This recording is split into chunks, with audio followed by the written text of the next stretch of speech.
Sama juga ya, seperti mana kalian, kita pun menghadapi keluhan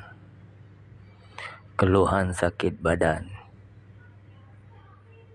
Jadi daripada membiarkannya, kita harus cari solusi ya untuk perawatan. Lihat di video ini ya, kita lakukan sendiri bekam darah. Kalian lihat darah kita itu banyak kan? Beginilah kita bila badan tidak enak, daripada menahan-nahan, lakukanlah apa yang mampu kita lakukan. Seperti berbekam darah ini memerlukan kemahiran juga ini ya, bekam darah sendiri ini, apalagi di belakang lagi agak kekok dan payah, yang mana memerlukan mengepam kap itu menggunakan baik tali. Bekam itu ada tali dia menyambung kap itu ya, kita pam. Nanti kalian lihat ada di pertengahan video ini, yang mana tali itu kita sambung kepada kap untuk mengepam.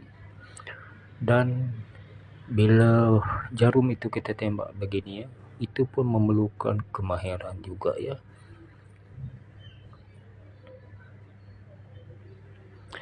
Sebelumnya ya, sebelum kita pakai jarum ini, seingat saya mungkin ada 5-7 tahun kita pakai jarum ini ya, maksudnya pakai pin begini, tembak-tembak. Dulu kita ya, bertahun-tahun kita pakai jilid ya, mata pisau itu kita sayat itu setiap yang sudah di kapnya sesudah dibiarkan dan dibuka, lalu kita toreh pakai pisau jilid itu, sistem sayat, kita sayat sendiri belakang kita bila kita melakukan perawatan.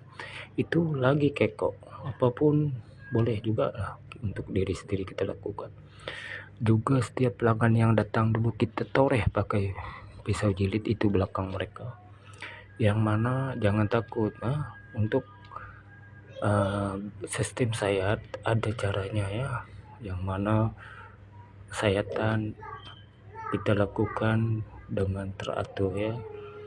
Ada orang takut, takutlah sayat pakai jilid, sama saja itu, tidak kisah pakai pin bekam, pakai sayat sama saja. Cuma rasanya bila disayat itu berbeza dengan rasanya cucuk, rasa macam seriau, geli macam itu.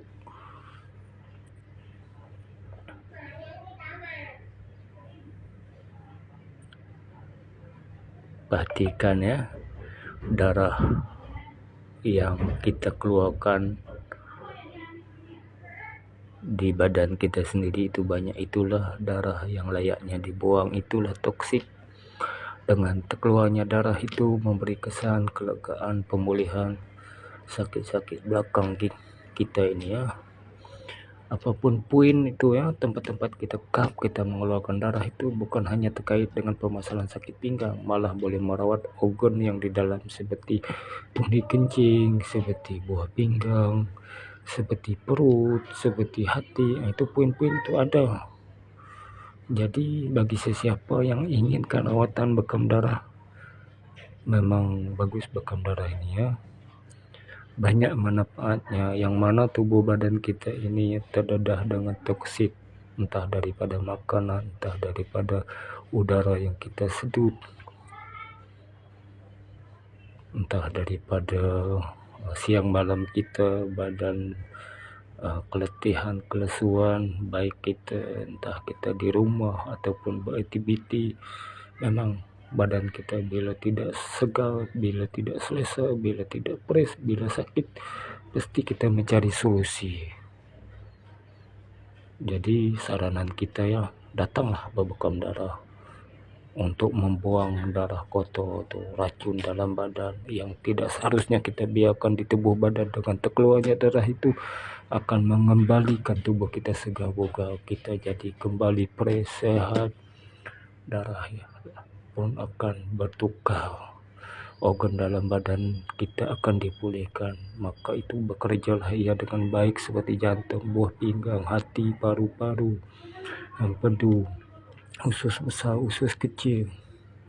kelamin kita, kerongkong, biji mata, siku, tangan, tulang, saraf, urat, semua sekali ya.